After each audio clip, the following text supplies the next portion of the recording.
Ambati Silks, Kanchipuram Saree Store, now in Vijayawada. Exclusive Pattu Sarees, Salwas and Lehengas. Shri గురుభ్యో నమః. శ్రీమాత్రే నమః. శ్రీకళ్యాణ గుణావహం రిపుహరం దుస్వప్నదోషాపహం గంగా స్నాన విశేష పుణ్యఫలదం గోదానతుల్యం నృణాం ఆయుర్వృద్ధిదముత్తమం శుభకరం సంతాన సౌభాగ్యదం నానాకర్మసు సాధనం సముచితం పంచాంగమాకర్ణ్యతాం సందర్శనం వితనుతే పితృదేవనృణాం మాసాబ్దవాసరదళైరథవోర్ధ్వగం యత్ సవ్యం క్వచిదుపైత్యపసవ్యమేకం జ్యోతిఃపరం దిశతు వత్స్వమితాం శ్రియం నః. అచింత్యావ్యక్తరూపాయ నిర్గుణాయ గుణాత్మనే సమస్త జగదాధారమూర్తయే బ్రహ్మణే నమః. శ్రీమాత్రే నమః. శ్రీ గురుభ్యో నమః. సత్యాభిఘ్నకరాబ్జోత్థాన్ పంచాశద్వర్ష పూజకాన్ సత్యప్రమోద తీర్థార్యాన్ నౌమిన్యాయ సుధారతాన్ ఉత్తరాది మఠాధీశాన్ సీతాపత్యర్చకాన్ మునీన్ రఘుత్తమ సకాశస్థాన్ సత్యాత్మానాం గురూన్ భజే. శ్రీమాత్రే నమః. సమస్త హైందవ జాతికి, భారతీయులందరికీ, ముఖ్యంగా నా ప్రియమైనటువంటి తెలుగు ప్రజలందరికీ కూడా శ్రీ పరాభవనామ సంవత్సర ఉగాది శుభాకాంక్షలు. తిథేశ్చ శ్రియమాప్నోతి వారాత్ ఆయుష్యవర్ధనం నక్షత్రాత్ హరతే పాపం యోగాద్ రోగ నివారణం కరణాత్ కార్యసిద్ధి స్యాత్ పంచాంగ ఫలముత్తమం. మనము ప్రతిరోజు పంచాంగం వినాలి. అందులోనూ ముఖ్యంగా ఉగాది రోజున పంచాంగ శ్రవణము తప్పకుండా వినాల్సిందే. ఉగాది రోజున చేయవలసింది తైలాభ్యంగనము. తైలముతో చక్కగా ఒంటికంతా తైలం పూసుకొని చక్కగా స్నానం చేసి, సూర్య నమస్కారాలు చేసి, తల్లిదండ్రులకు నమస్కారం చేసి, నూతన వస్త్రాలు ధరించి, అదేవిధంగా షడ్రుచులు తీపి, చేదు, ఒగరు, కారము ఇవన్నీ కలిపి ఏదైతే ఉంటుందో ఉగాది పచ్చడిని ఈరోజు అందరూ సేవించాలి. అది భగవంతుడికి నైవేద్యం పెట్టి. అదేవిధంగా తల్లిదండ్రులకు నమస్కారం చేయాలి, గురువులకు నమస్కారం చేయాలి. ఈరోజు తప్పకుండా అందరూ కూడా పంచాంగ శ్రవణం చేయాలి. ఇక కాలము పరిగెడుతుంది. ఆధునిక కాలము, టెక్నాలజీ పెరిగిపోయింది. మాకు కూడా ప్రెషర్స్ బాగా పెరిగిపోయాయి. ఒకప్పుడు ఉగాది పంచాంగ శ్రవణం అంటే ఆ ఊరిలో ఉండేటువంటి పురోహితుడు, ఆ ఊరికి సంబంధించిన జ్యోతిష్య పండితుడు, ఆ రాజ్యానికి సంబంధించి రాజుగారి దగ్గర ఉండేటువంటి ప్రధాన జ్యోతిష్య పండితులు ఉగాది రోజు ఆస్థానానికి వెళ్ళి పంచాంగ శ్రవణం చెప్పేటువంటి వాళ్ళు. ప్రజలందరూ కూడా పెన్ను పేపర్లు తెచ్చుకొని అందరూ కూడా నోట్ చేసుకునేవాళ్ళు. ఈ సంవత్సరం ఏ పంటలు వేయాలి, కార్తెలు ఎప్పుడు వస్తాయి, ఏ కార్తెలు ఏ పంటలు వేయాలి, ఈసారి వర్షాలు ఎక్కువ పడతాయా పడవా, ఏ పంటలు వేయాలి ఏ పంటలు వేయకూడదు, ఇలా అందరూ రాసుకొని ఆ సంవత్సరానికి సరిపడా ఎలా ఉంది అనే దాని మీద నిర్ణయం తీసుకొని ఆ సంవత్సరం ఏ పనులు చేయాలి ఏ పనులు చేయకూడదని నిర్ణయించుకునేవాడు. మరి ఇప్పుడేమో టెక్నాలజీ పెరిగిపోయింది. ముందుగానే అందరికీ రాశి ఫలాలు చెప్పే పరిస్థితి ఇప్పుడు వచ్చింది. కాబట్టి ఒకవేళ అందరూ కూడా ఉగాదికి ముందు ఈ రాశి ఫలాలు విన్నా కానీ మళ్ళీ ఉగాది రోజు కూడా మళ్ళీ రాశి ఫలాలు శాస్త్రరీత్యా వినాలి. కాబట్టి ఉగాది రోజు అందరూ తప్పకుండా ఈ రాశి ఫలితాల్ని మళ్ళీ వినండి. తప్పకుండా అందరూ ఒక పెన్ను పేపర్ పెట్టుకోండి.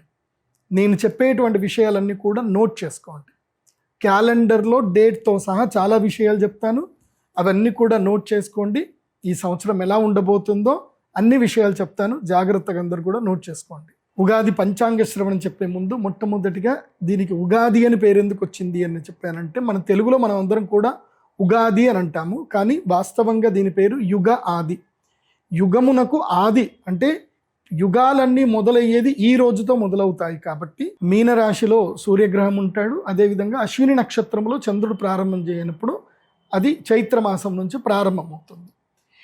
ఏ మాసములో అయితే గనక అశ్విని నక్షత్రములో చంద్రుడు ఉన్నప్పుడు పూర్ణబింబం అవుతాడో అది ఆశ్వీజ మాసము. చిత్తా నక్షత్రంలో ఎప్పుడైతే గనక చంద్రుడు పౌర్ణమి రోజు వస్తాడో అది చైత్రమాసం. సో చైత్రమాసము మొదలు మళ్ళీ చైత్రము, అక్కడి నుంచి తీసుకొని వైశాఖము, జ్యేష్టము, ఆషాఢం, శ్రావణం, భాద్రపదం 6 నెలలు అయిన తర్వాత ఆశ్వీజ మాసం. చైత్రమాసము ఆశ్వీజ మాసం అన్నట్టు ఉంటుంది. అట్లాగే మనకి ఎట్లాగైతే కనుక ఉగాది, మనకి ఈ సంవత్సరం ఏంటి అంటే పరాభవనామ సంవత్సరం అనేది మనకు ఉగాది. అట్లాగే వింధ్య పర్వతానికి ఒకవైపుగా ఉండేటువంటి వాళ్ళకు ఉత్తరం వైపు ఉండే వాళ్ళందరూ కూడా భార్గస్పత్యమానాన్ని పాటించాలి. అక్కడ వాళ్ళకి ఆశ్వయుజ మాసంతో వాళ్ళకి సంవత్సరం మొదలవుతుంది. వాళ్ళకి అది భార్గస్పత్యమానము. వాళ్ళకి అందరికి కూడా రౌద్రినామ సంవత్సరం, అంటే మధ్యప్రదేశ్కి పైన ఎవరైతే ఉంటారో వాళ్ళందరికీ ఈ సంవత్సరం రౌద్రినామ సంవత్సరం. అంటే ఉత్తర భారతదేశానికి రౌద్రినామ సంవత్సరము, దక్షిణ భారతదేశానికేమో పరాభవనామ సంవత్సరం. ఇది బాగా గుర్తుపెట్టుకోండి. మరి ఈ సంవత్సరానికి పరాభవనామ సంవత్సరం అని పేరు ఎందుకు వచ్చింది? పరాభవం అంటే అర్థం ఏమిటి? ఇది మనకి అర్థం చేసుకోవాలి. ఈ సంవత్సరము మనం రెండూ చూడాలి. రౌద్రినామ సంవత్సరాన్ని చూడాలి, పరాభవనామ సంవత్సరం ఉండాలి. మన భారతదేశము ఉత్తర భారతదేశంగాను దక్షిణ భారతదేశంగాను ఏం చేశారు అంటే, శ్రీశైలస్య దక్షిణ ప్రదేశే చాంద్రమానో గ్రాహ్య తద్దక్షిణ దేశే సౌరమానో గ్రాహ్య అని చెప్పారు.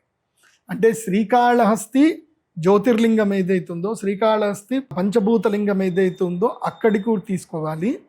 తర్వాత శ్రీశైలానికి కూడా తీసుకోవాలి. శ్రీశైలం తర్వాత వింధ్య దేశం అంటే బైద్యనాథ్ జ్యోతిర్లింగం ఏదైతే మహాకాళేశ్వర్ ఏదైతే ఉంటుందో అక్కడికి కూడా తీసుకోవాలి. మహాకాళేశ్వరుడికి ఉత్తరం వైపు ఉన్నటువంటి యొక్క ప్రదేశం అంతా కూడా భార్గస్పత్యమానము. అలాగే మహాకాళేశ్వరుడికి, శ్రీశైలానికి, అదేవిధంగా శ్రీకాళహస్తి వరకు ఉన్న మధ్యప్రదేశం ఏదైతే ఉందో ఇక్కడంతా కూడా చాంద్రమానమే. శ్రీకాళహస్తి నుంచి దక్షిణ భాగం ఏదైతే ఉందో అంటే తమిళనాడు ప్రదేశం అంతా కూడా, కేరళ, తమిళనాడు ఆ ప్రదేశం అంతా కూడా ఏమిటంటే కనుక సౌరమానం అనేది తీసుకుంటారు. అంటే అక్కడ సూర్య సంక్రమణాన్ని బట్టి అక్కడ సంవత్సరం ఉంటుంది, ఇక్కడ చంద్ర సంక్రమణం బట్టి మనకు ఉంటుంది, అక్కడ గురుగ్రహ సంక్రమణం బట్టి ఉత్తర భారతదేశంలో ఉంటుంది. ఇది మనం తెలుసుకోవాలి. ఇక పరాభవనామ సంవత్సరం. ఈ పరాభవనామ సంవత్సరం యొక్క ముఖ్య ప్రధానంగా ఏమిటి అంటే పరాభవం. ఏంటి పరాభవం? అరే పరాభవం చూసావురా, పరాభవాలు చూస్తారా అంటే పరాభవం అంటే ఓడిపోవడం. ఇక్కడ నుంచి వీళ్ళు ఓడిపోతారు. ఎవరు ఓడిపోతారు? అందరూ ఓడిపోతారా అంటే కాదు. ఎవరైతే గనక మదగర్వముతో దర్పముతో ఉంటారో, ఎవరైతే ప్రజలని ఇబ్బంది పెట్టాలని చూస్తారో, ఎవరైతే దేశ వినాశనాన్ని కోరుకుంటారో, ఎవరైతే ప్రజా వినాశనాన్ని కోరుకుంటారో, ఎవరైతే స్వార్థ చిత్తముతో ఉంటారో, ఎవరైతే కుళ్ళు రాజకీయాల్ని పెంపొందింపజేస్తారో, స్వార్థము గురించి మనుషుల్ని వాడుకుంటారో, స్వార్థము గురించి దేవుళ్ళని అడ్డంగా పెట్టుకొని మనుషుల్ని తమ బానిసలుగా మార్చుకుంటారో అలాంటి వాళ్లకు ఇది పరాభవం.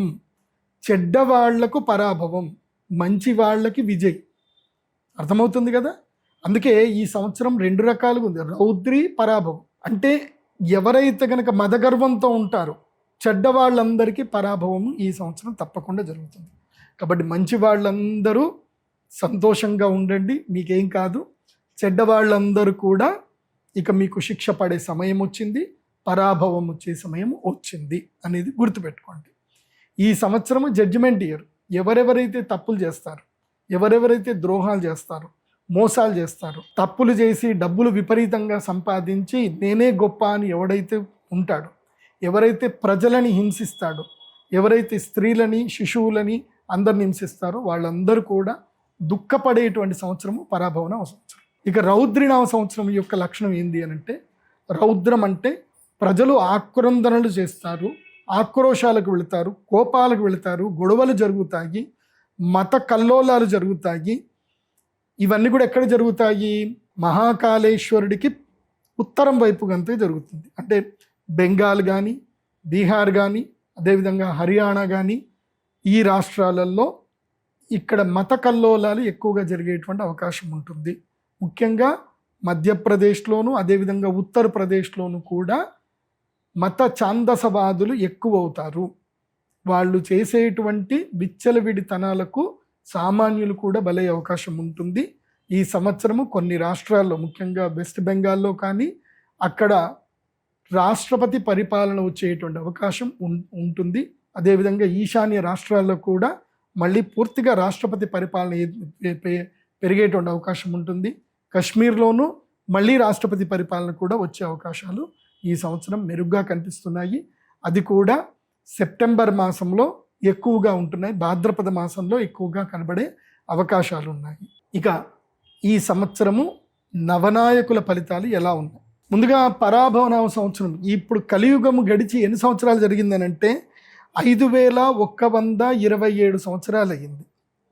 కలియుగం యొక్క మొత్తం ఎన్ని సంవత్సరాలు కలియుగం అంటే 42,000 సంవత్సరాలు కలియుగం ఉంటుంది.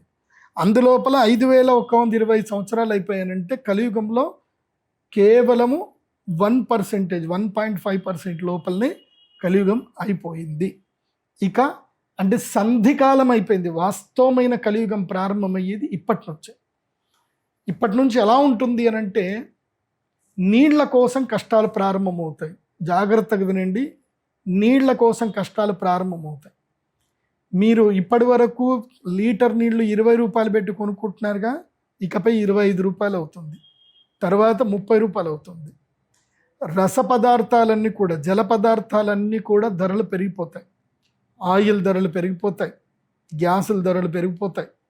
సో ఇక్కడి నుంచి వస్తువుల యొక్క ధరలు పెరుగుతాయి. కాబట్టి మీ యొక్క ఇన్కమ్ కూడా పెంచుకునే ప్రయత్నం చేయాలి. చెప్తాను, ఇంకా నవనాయకుల ఫలితాలు చెప్పినప్పుడు చాలా విషయాలు చెప్తాను. ఇప్పుడు ఎందుకు ఈ విషయం చెప్తున్నాను అంటే ఇది కలికాలము యొక్క వాస్తవమైన సిచ్యువేషన్స్ ప్రారంభమవడం మొదలవుతుంది. ఇప్పటి నుంచి మొదలవుతుంది. ప్రజల్లో దైవం పట్ల భయం ఎక్కువగా పెరుగుతుంది, దైవం పట్ల సానుకూలత పెరుగుతుంది, భయం ఎక్కువ అవుతుంది, పాపభీతి పెరుగుతుంది. కాబట్టి ఎక్కువగా దేవాలయాలకు వెళతారు, దేవుళ్ళని శరణాగతి వెళతారు, యజ్ఞ యాగాదులు ఎక్కువగా జరుగుతాయి. ఈ సంవత్సరము బాగుంది. ఈ సంవత్సరము రాజాది నవనాయకుల యొక్క ఫలితాలు చూద్దాము. దానికన్నా ముందు ఈ సంవత్సరం ఎలా ఉంటుంది, పరాభవనామ సంవత్సరం యొక్క పేరుతోటి ఏముంటుంది అని చెప్పారు. పార్థివైర్ మండలీకైశ్చ సామంతైర్ దండనాయకై పీడ్యంతే వై ప్రజా సర్వా క్షుధార్థాశ్చ పరాభవే. పరాభవనామ సంవత్సరం ఎలా ఉంటుంది అనేది మనకి ఈ సంవత్సరం మొదల్లోనే తెలుస్తుందండి. ఏమని చెప్తున్నారు? పార్థివైర్ మండలీకైశ్చ సామంతైర్ దండనాయకై పీడ్యంతే ప్రజా పీడ్యంతే, ప్రజలు పీడింపబడతారు. సామంతరాజుల చేత కానీ, అదేవిధంగా దేశాలు కొట్లాడుకునే దానితోటి కానీ ప్రజలు విపరీతమైనటువంటి దుఃఖం పడతారు. ఇది వాస్తవమే. పరాభవనామ సంవత్సరం మొదలయ్యింది. ఈరోజు పరాభవనామ సంవత్సరానికి దాదాపుగా 35వ రోజు 30వ రోజు అవుతుంది. సో పరాభవనామ సంవత్సరం మొదలై మనకి చంద్రగ్రహణము సూర్యగ్రహణం వచ్చింది. చంద్రగ్రహణం ఏ రోజైతే ఏర్పడిందో అదే రోజు యుద్ధం ప్రారంభమైంది. ఏది? ఇరాను, ఇజ్రాయిల్, అదేవిధంగా అమెరికా యుద్ధం ప్రారంభమైంది. ఇది మామూలు యుద్ధం అయితే కాదు, ఇది చాలా పెద్ద యుద్ధము. ఇది ప్రపంచ యుద్ధానికి దారి తీసేటువంటి యుద్ధము. ఇది జరుగుతుంది కూడా. ఇది ఒక ఆర్థిక సంక్షోభానికి ప్రజల్ని ముందుకు తీసుకెళ్తుంది. ఆర్థిక సంక్షోభం లోపలికి ప్రజలందరినీ నెడుతుంది. ఎక్కడో అక్కడ యుద్ధం జరిగింది, మనకేం జరగదు అని మాత్రం అనుకోవద్దు. దీనివల్ల ఏం జరుగుతుంది అని అంటే విపరీతమైనటువంటి సంక్షోభం ఏర్పడుతుంది. ముఖ్యంగా ప్రజల్లో నీటి ఎద్దడి ఏర్పడుతుంది. ఇప్పుడు మనం ఇరాన్ కానీ ఇరాక్ తీసుకున్నాం, సౌదీ అరేబియా, బెహ్రాను, తర్వాత అరబ్ కంట్రీ, ఎడారి దేశం అని అంటారు. ఎడారి దేశంలో నీళ్లు లేవు. వాళ్ళు సముద్రం నీళ్ళని మార్చుకొని వాళ్ళు మంచినీళ్ళ కింద మార్చుకుంటున్నారు. కాబట్టి ఇప్పుడు దాని మీద కూడా దాడి జరుగుతుంది. క్షుధార్త, ఆకలి బాధతో ప్రజలు అల్లకల్లోలము ఉంటుంది, విలవిల్లాడుతూ ఉంటారు. ఎందుకోసమంటే మన భారతదేశం నుంచి కానీ వేరే దేశాల నుంచి అక్కడికి షిప్పులు వెళితే తప్ప అక్కడ న్యాచురల్ రిసోర్స్ అయినటువంటి ఆహారం, వాళ్ళకి న్యాచురల్ రిసోర్స్ లేదు. ఆహారం షిప్పులో నుంచే వెళ్ళాలి. శని ఎక్కడున్నాడు అంటే మీనరాశిలో ఉన్నాడు. జలక్షేత్రంలో మీనము అంటే ఏంటి? చేపలు ఎక్కడ ఉంటాయి? నీళ్లలో ఉంటాయి. అది ఏ రాశి అని అంటే మీనరాశి. మీనరాశిలో ఎవరున్నారు? శనిగ్రహం ఉన్నాడు. కాబట్టి సముద్ర సంక్షోభం ఏర్పడుతుంది, సముద్రపు దొంగలు పెరుగుతారు. సో నౌకలన్నీ సముద్రంలో మునిగిపోతాయి, నౌకా యుద్ధం జరుగుతుంది. దీనితోటి అరబ్ కంట్రీస్లో పూర్తిగా సంక్షోభం ఏర్పడుతుంది. సంక్షోభం ఏర్పడి ఆహార ధాన్యాలు దొరకవు, తిండి దొరకదు, నీళ్లు దొరకవు. అలాంటి పరిస్థితులు ఈ సంవత్సరం ఎక్కువగా ఏర్పడే అవకాశాలు కనిపిస్తున్నాయి. మనం భారతీయులం, మనం అంత అదృష్టవంతులమే. ఇది మళ్ళీ ఏం చెప్తున్నారు? మన భారతదేశానికి చూస్తే దీని లెక్క ప్రకారం మన దాంట్లో కనుక చూస్తే కనుక భారతదేశంలో ప్రజలందరూ కూడా రోగపీడితులు ఎక్కువగా అవుతారు.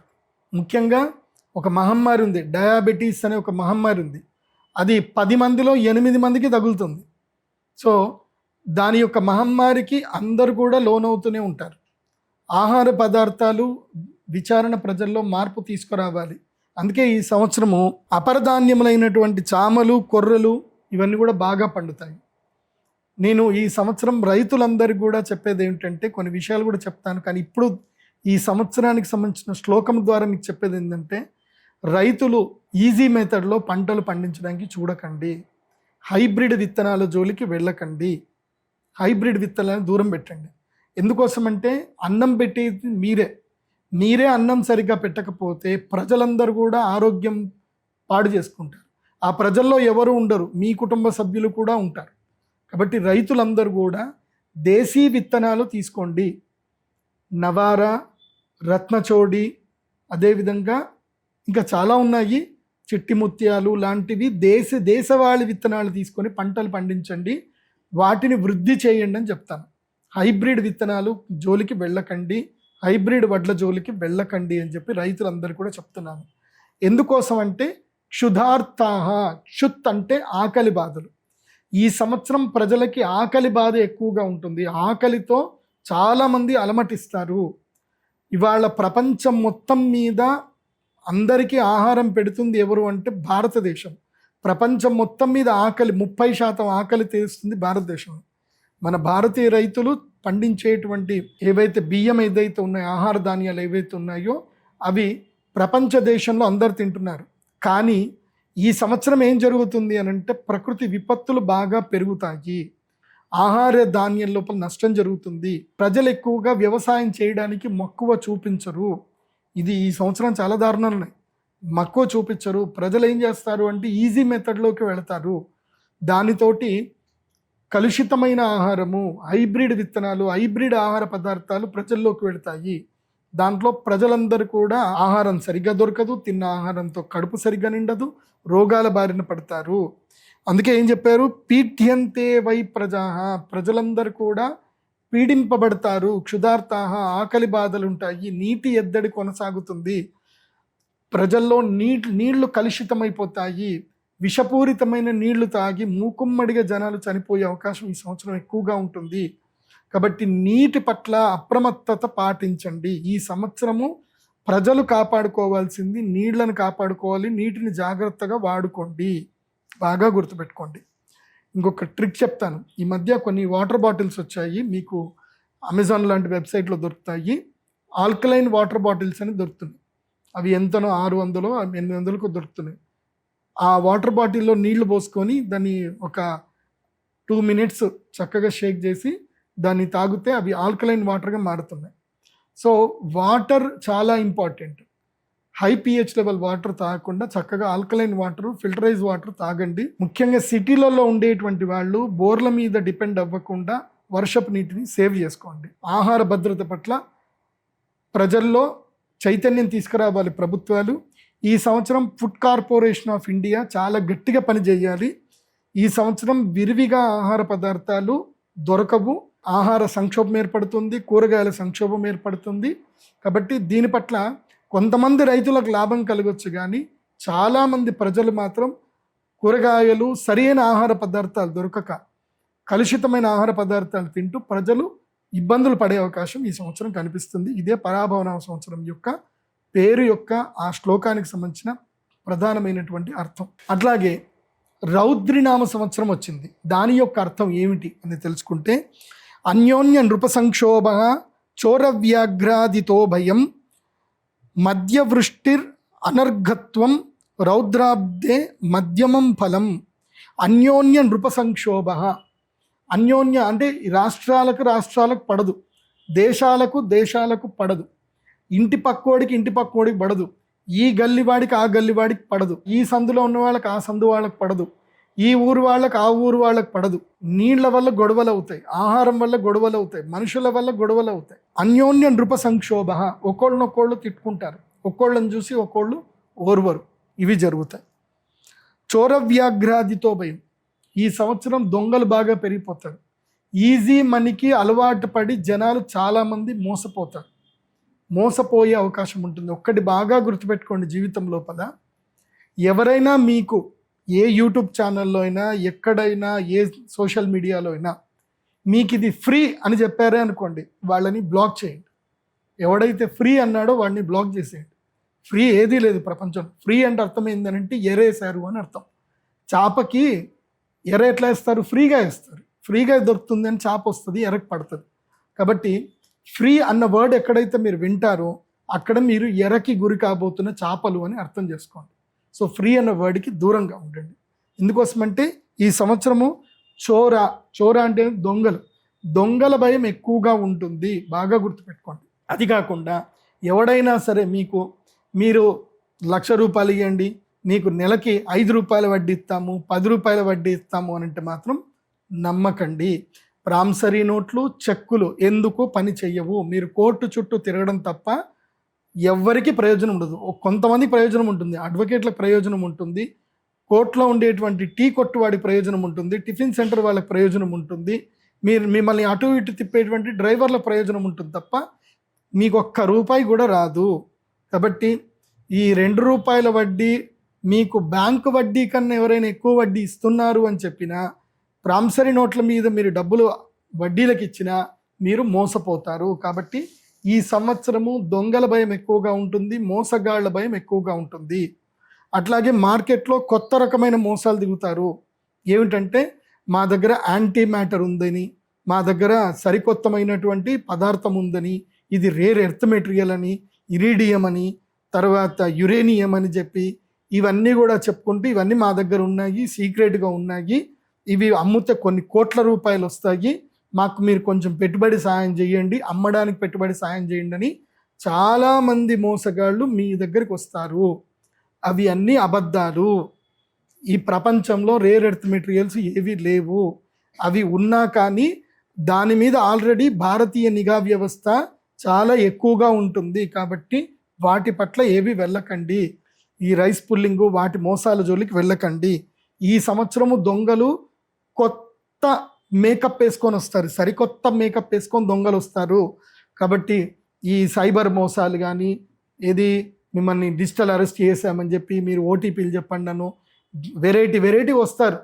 కాబట్టి ఈ సంవత్సరము చదువు రానటువంటి వారైనా, చదువు వచ్చిన వారైనా మీ యొక్క నెట్ బ్యాంకింగ్ని పూర్తిగా సేవ్ చేసుకొని ఏదైతే ఉంటుందో చిన్న ఫోన్లు వాడండి. ఈ సంవత్సరం అయితే నేను అందరికీ ఏం చెప్తాను అంటే నోకియా ఫోన్లు వాడండి అని చెప్తాను. చిన్న కీప్యాడ్ ఫోన్లు ఉంటాయి కదా, అవి వాడండి. అవి వాడితే మీరు సైబర్ మోసగాళ్ళు ఎరపడరు. ఎందుకోసం అంటే ఈ సంవత్సరము సైబర్ మోసగాళ్ళు చాలా ఎక్కువగా తయారవుతారు. మీకు తెలియకుండానే మీ మొబైల్లోనే మీకు యాప్లు డౌన్లోడ్ అయిపోతాయి, మీ యొక్క ఓటీపీలు వాళ్ళే హ్యాక్ చేస్తారు, మీ బ్యాంకులో ఉన్న డబ్బంతా ఖాళీ అయిపోతుంది. చాలా జాగ్రత్తగా ఉండండి. స్మార్ట్ ఫోన్లు వినియోగించే విషయంలో, నెట్ బ్యాంకింగ్ విషయంలో చాలా అప్రమత్తంగా ఉండండి. నేనైతే క్లియర్గా చెప్తాను, నెట్ బ్యాంకింగ్ ఏదైతే వాడుతున్నారో ఆ ఫోన్ని సపరేట్గా పెట్టండి. మీరు రెగ్యులర్గా వాడే ఫోన్ ఒకటి పెట్టుకోండి. రెగ్యులర్గా మీరు వాడే అకౌంట్ ఏదైతే ఉందో దాంట్లో కొంచెమే బ్యాలెన్స్ ఉంచుకోండి, ఎక్కువ బ్యాలెన్స్ ఉంచుకోకండి. మీ ఎక్కువ మొత్తం డబ్బున్న వాటికి నెట్ బ్యాంకింగ్ ఫెసిలిటీస్ తీసేసుకోండి. మీరు డైరెక్ట్గా బ్యాంకులో వెళ్ళి మీరు చెక్ సంతకం పెట్టి ఆర్టీజీఎస్ చేస్తే తప్ప వెళ్లకుండా అలాంటి బ్యాంక్ అకౌంట్ ఒకటి పెట్టుకొని దాంట్లో ఎక్కువ మొత్తం డబ్బులు పెట్టుకోండి, సేఫ్గా ఉంటారు. లేదంటే ఉన్న డబ్బంతా కూడా ఖాళీ అయిపోతుంది. చాలా జాగ్రత్తగా ఉండండి. ఇక వ్యాఘ్ర భయం అని కూడా ఉంది. చిరుత పులులు, అదేవిధంగా పులులు ఊర్లోకి వస్తాయి. ఎందుకోసం అంటే మనం అడవులన్నింటినీ మనం తినేస్తున్నాం కదా, పోడు భూములు అని చెప్పి. మనం అడవులు మొత్తం తిన్నాక పులులకి, చిరుత పులులకు ఉండడానికి ప్రదేశం ఎక్కడుంది? కాబట్టి క్రూర మృగాలు ఊరి లోపలికి వస్తాయి. దీనివల్ల ప్రజలకి చాలా ఇబ్బందులు జరుగుతాయి. నేను అటవీ శాఖ అధికారులకు చెప్పేది ఏంటంటే, మీరు అడవిలో పులులకి తగ్గట్టుగా ఆహారం ఉండేటట్టుగా ఇంకా ఏమైనా జంతువుల్ని పెంచండి. ఇంకా జింకల్ని ఎక్కువగా పెంచండి, వాటికి ఆహారం రావాలి కదా. నాకు ఎందుకో డౌట్ వస్తుంది, అడవిలో మేకల్ని ఎందుకు పెంచరు, గొర్రెలను ఎందుకు పెంచరు అటవీ శాఖ వాళ్ళని? అవి పెంచితే పులులు హాయిగా తినేసి వాటి జోలికి మన మనుషుల జోలికి రావు కదా. సో అది ఏమన్నా ఉంటే ఐడియా ఉంటే ఫాలో చేయండి. మాకు ఆ రూల్స్ అయితే తెలియవు. కాకపోతే ఈ సంవత్సరము అడవి మృగాల వల్ల మాత్రం గిరిజనులకి కీడు ఉంటుంది, గిరిజనులకి సంక్షోభం అయితే ఉండే అవకాశం ఉంటుంది. ఏదో చిన్న చితికైతే మరణాలు అయితే జరిగే అవకాశం ఉంటుంది. జాగ్రత్తగా ఉండండి. ఇక మధ్యవృష్టిర్ అనర్ఘత్వం చ. మధ్యవృష్టి, ఈ సంవత్సరం వర్షాలు మధ్యంగా ఉంటాయి, ఎక్కువగా పడవు, సాధారణమైన వర్షాలు మాత్రం ఉంటాయి. అండ్ ఇంకొకటి కూడా చెప్పబోతున్నాను, ఇది భవిష్యవాణి. రాబోయే 3 సంవత్సరాలకి, అంటే ఇంకో 2 సంవత్సరాల్లోనే శనిగ్రహము రోహిణీ నక్షత్రంలో ప్రవేశిస్తాడు. శనిగ్రహము రోహిణీ నక్షత్రంలో ప్రవేశించగానే సంక్షోభం ఏర్పడుతుంది, చుక్క నీరు దొరకడం కూడా కష్టమవుతుంది, నదులన్నీ ఎండిపోతాయి. మీరు కల్కి సినిమా చూశారు కదా, అది ఆయన డైరెక్టర్ ఏమి మామూలుగా ఏం స్క్రిప్ట్ రాయలేదు, కరెక్ట్గా రాశాడు. గంగ ఎండిపోతుంది, ఆఖరికి చుక్క నీరు కూడా పడనప్పుడు, గంగ ఎండిపోయినప్పుడు నేను పుడతాను అని చెప్పేసి అని కల్కి వస్తాడు అని చెప్పి అయితే చెప్పారు, అది వాస్తవమే. సో నీరు ఎండిపోతుంది, నదీ జలాలు కలుషితం అవుతాయి. నేను ప్రభుత్వాలకి రిక్వెస్ట్ చేసేది ఏంటంటే, ముఖ్యంగా ఈ రాబోయే పుష్కరాలు రాబోతున్నాయి కాబట్టి గోదావరి నదికి గౌరవ చంద్రబాబు నాయుడు గారు, అదేవిధంగా పవన్ కళ్యాణ్ గారు, అదేవిధంగా శ్రీ రేవంత్ రెడ్డి గారు, బట్టి విక్రమార్క గారు, మీ అందరికీ నేను రిక్వెస్ట్ చేసేది ఏంటంటే, నదీ జలాలని సంరక్షించండి, నదుల పక్కన చక్కగా చెట్లు పెట్టించండి, ఘాట్ల దగ్గర కలుషితం కాకుండా గాడ్లని పెట్టించండి. ఎందుకోసమంటే ఈ సంవత్సరము నీటిలో పడి చనిపోయే వాళ్ళు ఎక్కువగా ఉంటారు, అదేవిధంగా నీరు కలుషితం చేసే దుర్మార్గులు కూడా ఎక్కువగా ఉంటారు. కాబట్టి ముఖ్యంగా వాటర్ సప్లై బోర్డ్స్ దగ్గర కూడా సెక్యూరిటీని పెంచండి అని చెప్తున్నాను. అదేవిధంగా రైతులందరూ కూడా చెప్పేది ఏంటంటే, ఖర్చైనా పర్వాలేదు మోట బావులు తవ్వుకోండి, మీ యొక్క బోర్ పాయింట్స్ ఏవైతే ఉన్నాయో అవి రీఛార్జ్ అయ్యేటట్టుగా ప్లాన్ చేసుకోండి. ఎందుకోసమంటే ఏ నీటి ద్వారా అయితే మీరు పొలాలు చక్కగా పండించుకుంటున్నారో రేపు ఆ నీరు దొరకకుండా ఉంటే మీకు ఆ సంపాదన కూడా పోతుంది. కాబట్టి ఇప్పుడే మీ యొక్క బోర్లు అవన్నీ కూడా రీఛార్జ్ చేసుకోండి, నీటిని కాపాడుకునే ప్రయత్నం చేయండి. రాబోయే 2 సంవత్సరాల తర్వాత భయంకరమైన నీటి సంక్షోభం రాబోతుంది. ఇప్పుడే మీరు మెలకు ఉంటేనే మీరు నీటిని కాపాడుకునే ప్రయత్నం చేసుకోండి. సిటీలలో కూడా నేను గౌరవ ముఖ్యమంత్రులందరికీ కూడా చెప్పేది ఏంటంటే, సిటీ లోపల ఒక జీవో పాస్ చేయండి. అపార్ట్మెంట్లలో పడే వర్షపు నీళ్ళన్నీ కూడా ఒక్కొక్క ఫ్లాట్ 5,000 లీటర్ల నీళ్లు సేవ్ చేసుకోవాలని ఒక జీవో పాస్ చేయండి.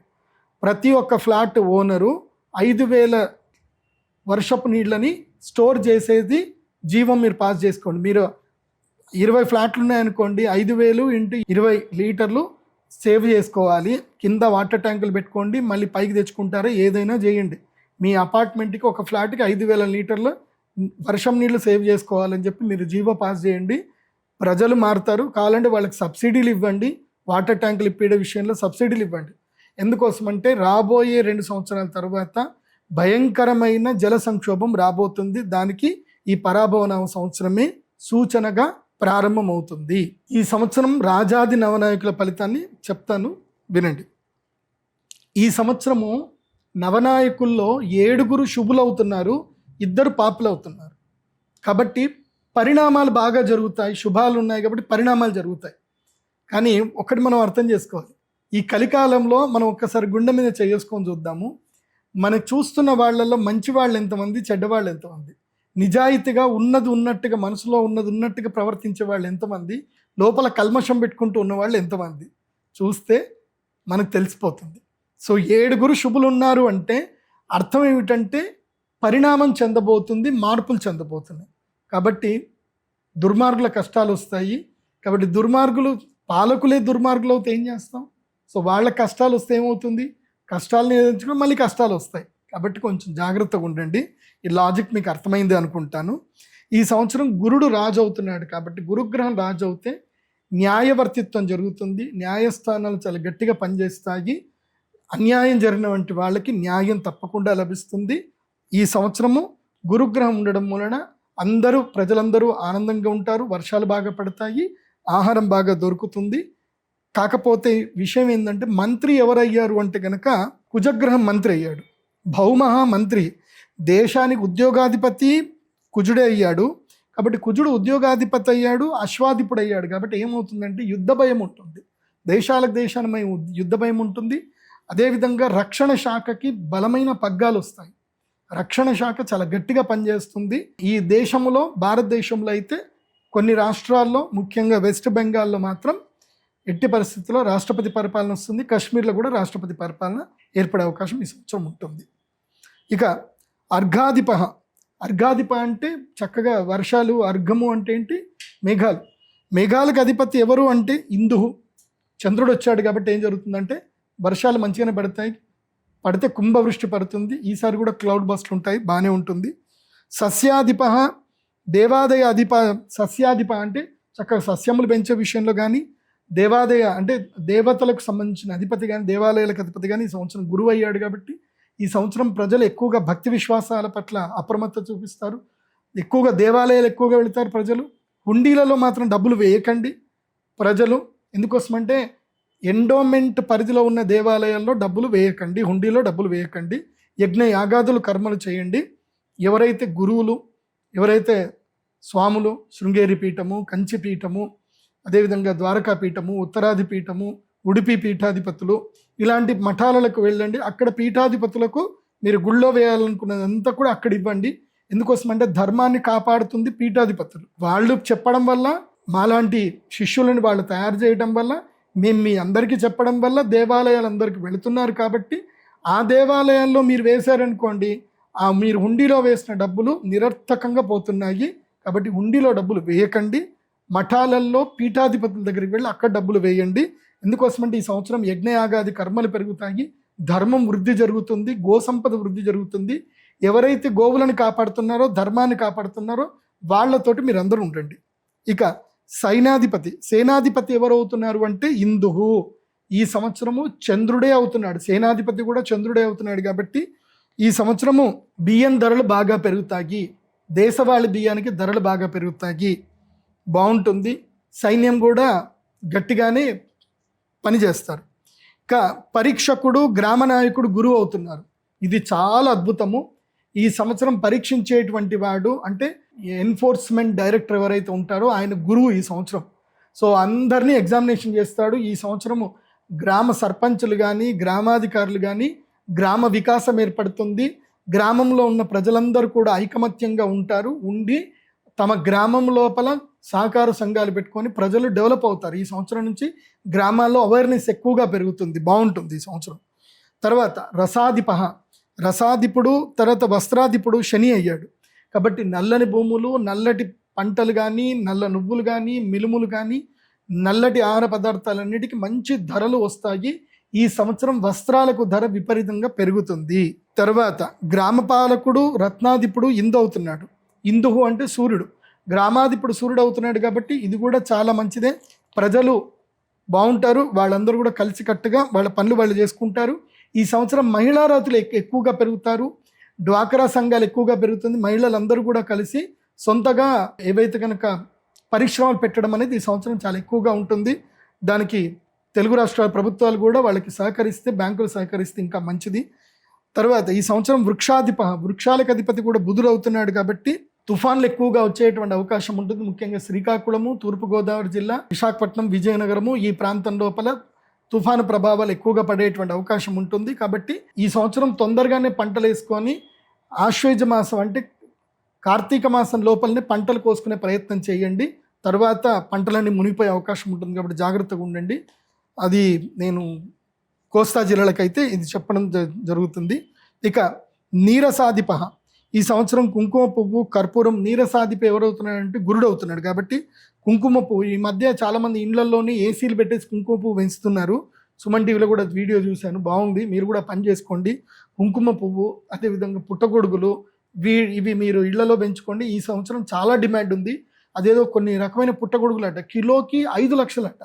అలాంటి ఏమైనా ఉండి ఇంట్లో మీరు ఏసీలు పెంచుకొని కరెంటు బిల్లు సంవత్సరం మొత్తం మీద ₹1,00,000 అయినా పర్వాలేదు. ఓ 20 కిలోలు వచ్చిందంటే చక్కగా అపార్ట్మెంటే కొనుక్కోవచ్చు, ఫ్లాట్ కొనుక్కోవచ్చు, లేదంటే ఇండిపెండెంట్ హౌస్ కట్టుకోవచ్చు. కాబట్టి పుట్టగొడుగులకి ఈ సంవత్సరం బాగా డిమాండ్ ఉంది. గురువు నీరసాధిపతి అయ్యాడు. కాబట్టి ఈ సంవత్సరము కుంకుమ పువ్వు, కర్పూరము, అగరు, చందనము, పన్నీరు, పాదరసము, తర్వాత ఉప్పు, తర్వాత పసుపు, వీటి ఉత్పత్తి బాగా పెరుగుతుంది. తర్వాత గణక సర్పాధిప, లెక్కలు పెట్టేటువంటి ఫినాన్షియల్ మినిస్టర్ ఎవరు అంటే ఈ సంవత్సరము శని అయ్యాడు. శని ఫినాన్షియల్ మినిస్టర్ అయ్యాడు అంటే కుంభకోణాలన్నీ బయటపడతాయి. ఈ సంవత్సరం భయంకరమైన కుంభకోణాలు బయటపడతాయి. 2 రాష్ట్రాల ముఖ్యమంత్రులు మారిపోతారు. భారతదేశానికి సంబంధించి, తెలుగు రాష్ట్రాలకు అయితే కాదు. సో 2 రాష్ట్రాల్లో ఎలక్షన్స్ ఏర్పడతాయి. ఆ ఎలక్షన్స్లో ఉన్న ప్రభుత్వం పడిపోయి వేరే ప్రభుత్వం అయితే వస్తుంది. దైవజ్ఞ, ఈ సంవత్సరం జ్యోతిష్య పండితులకి ఎవరు అధిపతి అంటే చంద్రుడు అయ్యారు. కాబట్టి జ్యోతిష్య విద్యలు, పరిశోధన విద్యలు వృద్ధి చెందుతాయి. ప్రజలు జ్యోతిష్యాన్ని ఎక్కువగా నమ్ముతారు. పర్లేదు, మాకు ఇన్కమ్ అయితే మంచిగానే పెరుగుతుంది. అట్లాగే వృద్ధి చెందుట, దైవభక్తి కూడా పెరుగుతుంది. రసధాతువుల యొక్క ఉత్పత్తి పెరుగుతుంది. ఈ సంవత్సరం మన భారతదేశంలో ఇప్పటిదాకా గనులు లేవు. సో నేను మీకు చెప్పేది ఏంటంటే, స్టాక్ మార్కెట్లో జింక్ రేట్ ఎక్కువగా పెరుగుతుంది, రాగి రేట్ ఎక్కువగా పెరుగుతుంది, తర్వాత వెండి రేట్ ఎక్కువగా పెరుగుతుంది, బంగారం రేట్ పెరుగుతుంది. తర్వాత చెప్తాను ఆ రేట్ ఎంత పెరుగుతుందో చెప్తా, వెయిట్ చేయండి. తర్వాత స్త్రీణాం అధిప, స్త్రీలకి అధిపతి ఎవరు అంటే ఈ సంవత్సరం చంద్రుడు. చంద్రుడు స్త్రీలకు అధిపతి అయితే ఎట్లా ఉంటుందంటే, స్త్రీలు విపరీతమైన చంచల స్వభావం కలిగినటువంటి వారు అవుతారు. ఇక ఉంటుంది, కష్టాలు ఎక్కువగా ఉంటుంది, మగాళ్ళకి ఎక్కువ కష్టం ఉంటుంది. ఎందుకోసమంటే స్త్రీలు ఓపికగా ఓర్పుగా ఉన్న రోజులే ఆ ఇల్లు బాగుంటుంది. స్త్రీ ఎప్పుడైతే ఓపిక నశించి, ఓర్పు నశించి చంచలంగా మారుతుందో ఆ ఇల్లు అల్లకల్లోలం అవుతుంది.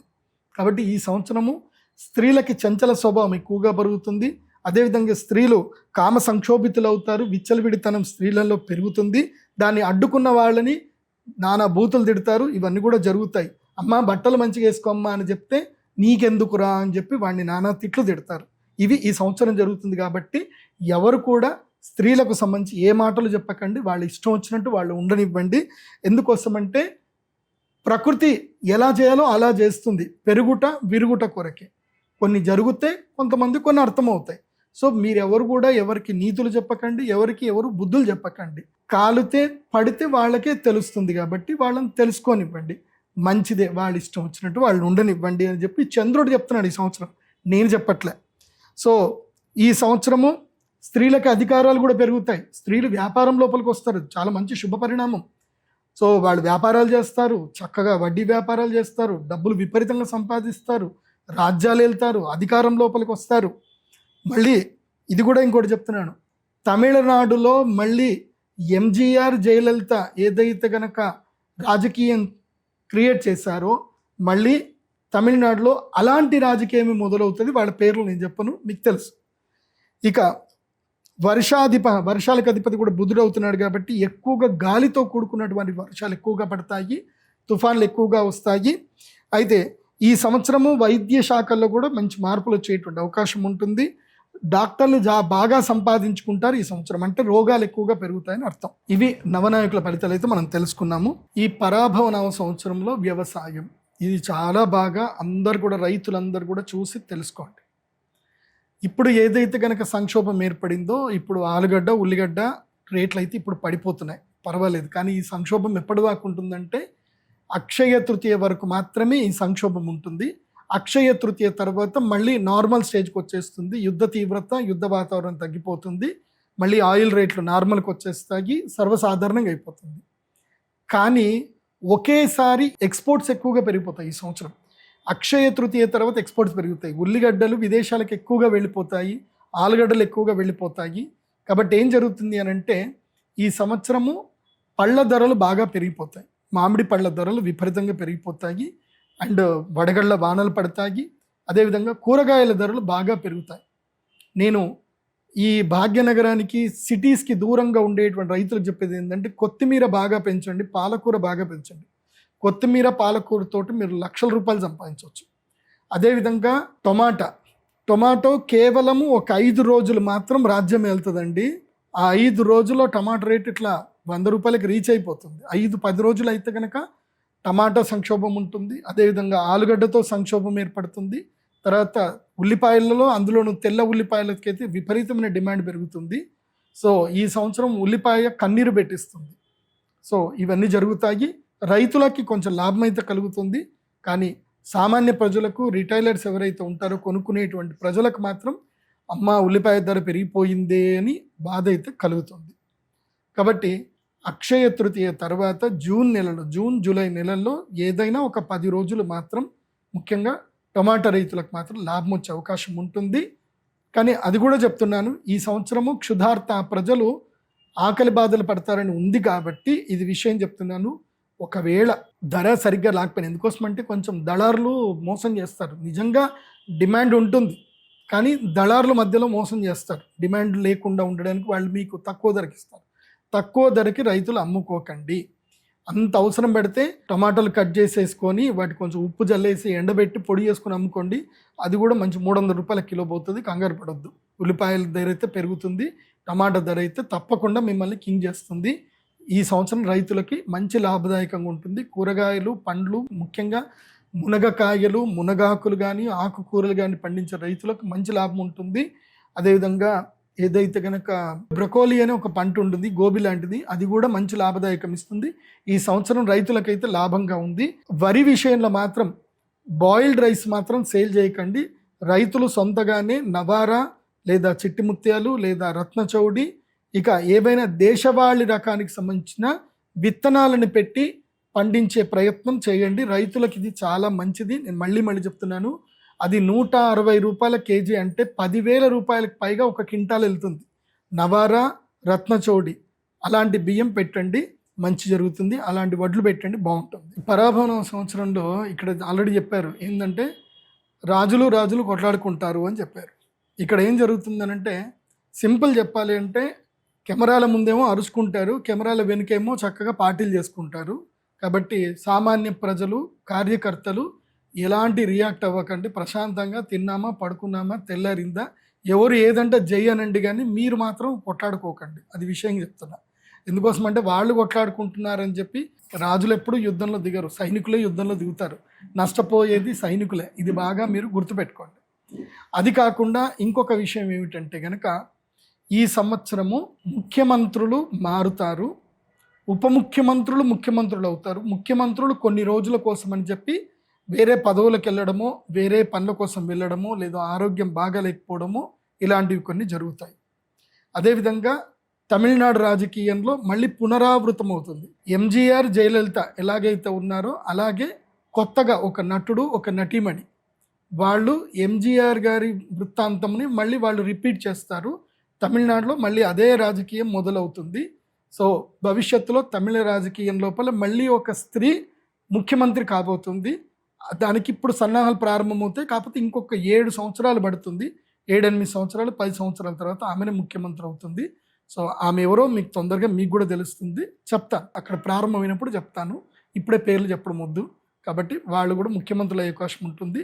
మళ్ళీ తమిళనాడులో ఒక నటుడు మళ్ళీ ముఖ్యమంత్రి అయ్యే అవకాశాలు ఎక్కువగా ఉంటాయి. కానీ ఈ సంవత్సరం కాదు.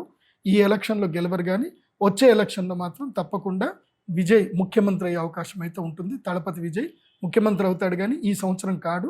ఎట్లాగైతే పవన్ కళ్యాణ్ గారికి మొదలు ఎట్లాగైతే రాజకీయంగా కొన్ని ఒడిదుడుకులు ఎదురయ్యాయో అట్లాగే విజయ్ గారికి కూడా ఒడిదుడుకులు ఎదురవుతాయి. కానీ కనీసం ఒక లెవెల్లో ఒక 20-30 సీట్లు అయితే తప్పకుండా గెలుచుకుంటారు. ఆయన విజిల్ గుర్తు తప్పకుండా.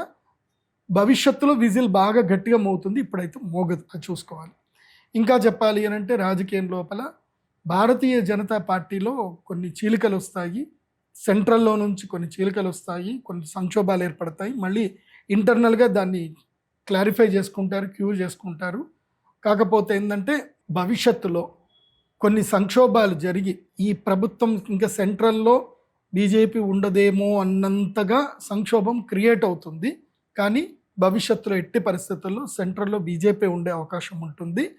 కాకపోతే కొన్ని జరుగుతాయి కదా, చాలా సంవత్సరాలు జరిగింది కాబట్టి, ఈ సంవత్సరం పరాభవం కాబట్టి మంచిగా లేదు కాబట్టి చిన్న చిన్న సంక్షోభాలు అయితే జరుగుతాయి. కానీ మరి ప్రభుత్వాలు కూలిపోయేంత సంక్షోభం అయితే ఈ సంవత్సరం ఉండదు.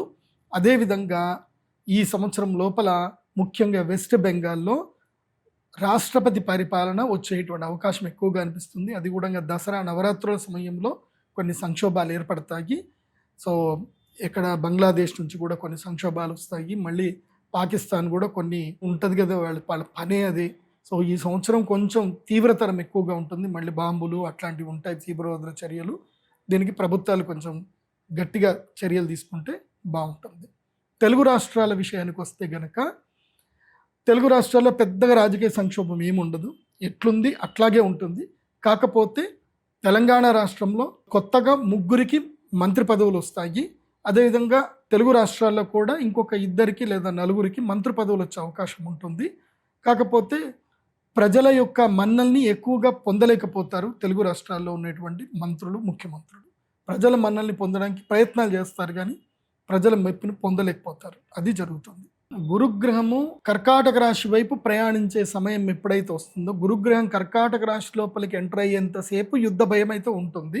జూన్ వరకు యుద్ధ భయం ఉంటుంది. అక్షయ తృతీయ వరకు తీవ్రంగా ఉంటుంది. అక్షయ తృతీయ తర్వాత యుద్ధ భయం తగ్గుతుంది. కానీ ఇది భవిష్యత్తులో వరల్డ్ వార్ 3కి దారి తీసే అవకాశం అయితే ఉంటుంది. ఇక్కడ బీజం మాత్రమే పడుతుంది, కానీ వరల్డ్ వార్ 3 అయితే ఇప్పుడు ఏర్పడదు. ఎప్పుడైతే శనిగ్రహము వృషభ రాశి లోపలికి ఎంటర్ అవుతాడో అప్పుడు వరల్డ్ వార్ 3కి ప్రారంభమవుతుంది. అప్పుడు సంక్షోభాలు విపరీతమవుతాయి, నీటి సంక్షోభాలు పెరుగుతాయి, ఆయిల్ కూడా సంక్షోభం పెరుగుతుంది. అప్పుడు తీవ్రతరమైనటువంటి జరుగుతుంది. ఇప్పుడు యుద్ధము అక్షయ తృతీయ వరకు, అంటే ఏప్రిల్ 17వ తారీఖు వరకు యుద్ధం సమసిపోతుంది. మళ్ళీ నార్మల్ స్టేటస్కి వచ్చేస్తుంది. కాకపోతే ఆహార పదార్థాలు, ధాన్య విషయంలో మాత్రం ఇది ఉంటుంది. మన భారతదేశానికి మాత్రం రెసెషన్ వచ్చే అవకాశం ఉంటుంది. మళ్ళీ ఇన్ఫ్లేషన్ బాగా పెరుగుతుంది. ఆర్థిక సంక్షోభం మాత్రం భారతదేశంలో ఏర్పడే అవకాశాలు చాలా ఎక్కువగా ఉంటుంది. నూనె పదార్థాలు పెరుగుతాయి, ఆహార ద్రవ్య పదార్థాలు విపరీతంగా రేట్లు పెరిగిపోతాయి.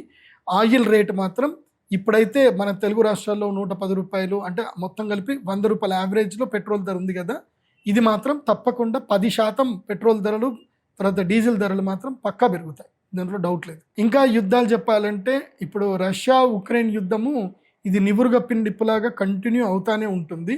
అదేవిధంగా ఇప్పుడు ఏదైతే యుద్ధ ప్రభావం ఏదైతే ఉందో, ఇవి రాష్ట్రాలకి మధ్యన అడపాదడపా చిన్నా చితకా యుద్ధాలు అయితే కంటిన్యూగా ఉంటాయి. యుద్ధం మొత్తం ఆగిపోవడం అయితే ఉండదు. ఎక్కడో ఒక చోట యుద్ధం ఉంటానే ఉంటుంది. అది సంక్షోభం ఏర్పడుతుంది. ఇంకోటి ఏంటంటే అమెరికా ప్రభుత్వము, మెక్సికో, అదేవిధంగా వెండి ఎక్కువగా ఎక్కడైతే లభ్యత ఉంటుందో ఆ దేశాల మీద ఆధిపత్యం పొందడానికి ప్రయత్నం చేస్తుంది. ఇప్పటి వరకు ఆయిల్ ఉండేటువంటి దేశాల మీద ఆధిపత్యం కోసం ప్రయత్నం చేసింది. నెక్స్ట్ వెండి మీద వేట ఉంటుంది అమెరికాది.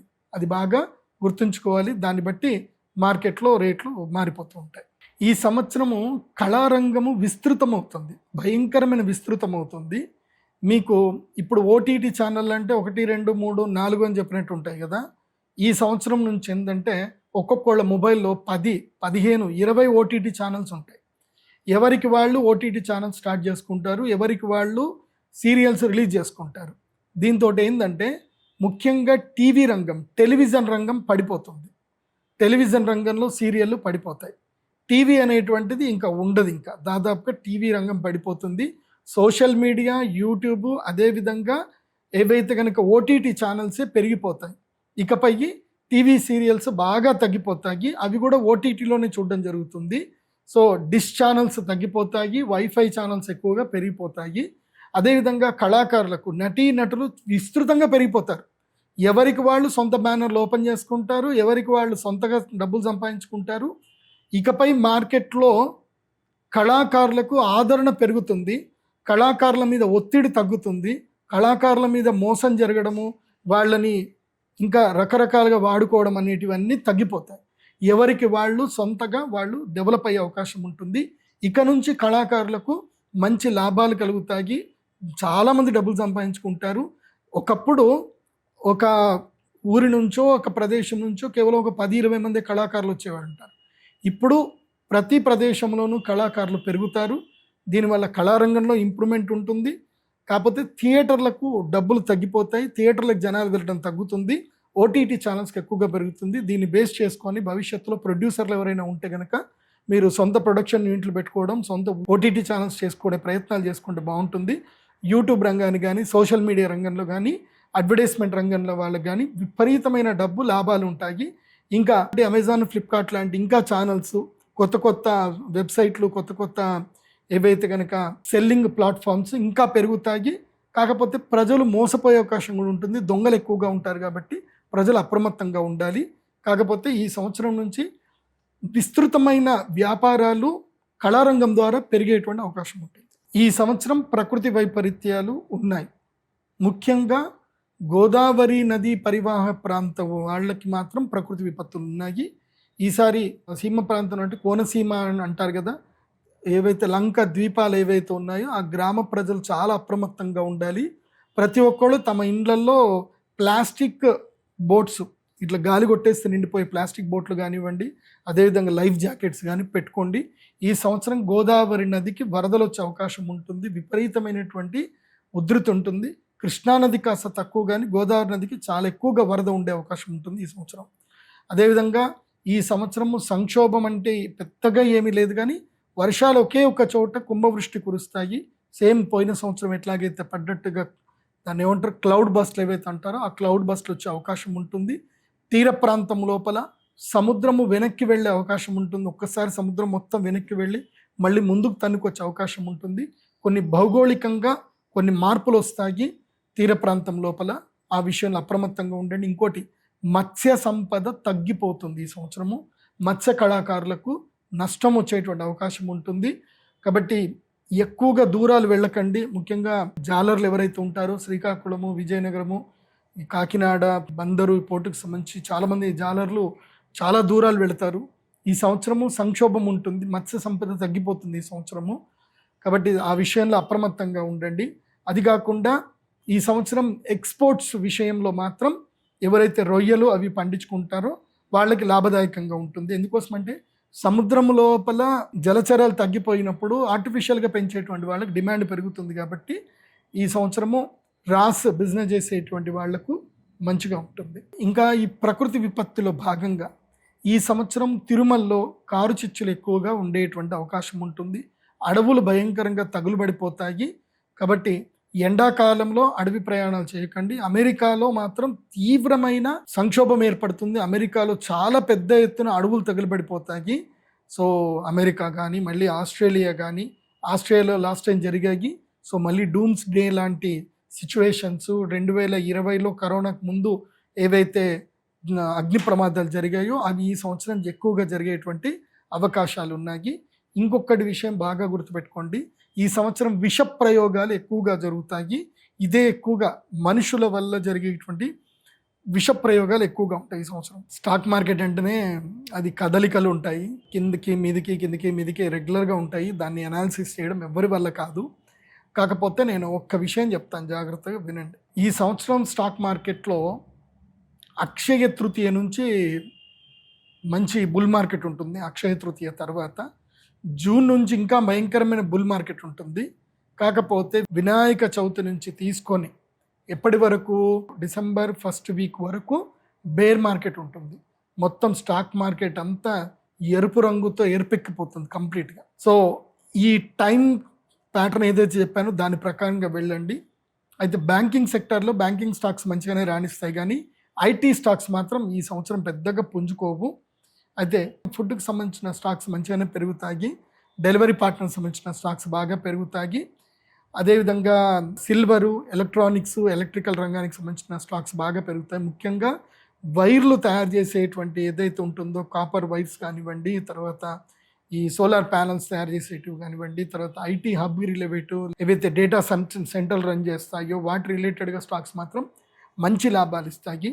ఈ సంవత్సరము ఉగాది వరకు మాత్రమే, అంటే ఇప్పుడు ఎట్లా ఉగాది చెప్తున్నాను కాబట్టి ఈ ఉగాది అయిన తెల్లారి నుంచి మాత్రం వెండి ధర 3 లక్షల రూపాయల కేజీకి పైనే ట్రేడ్ అవుతుంది తప్ప దానికైతే కింద ట్రేడ్ అవ్వదు వెండి అయితే.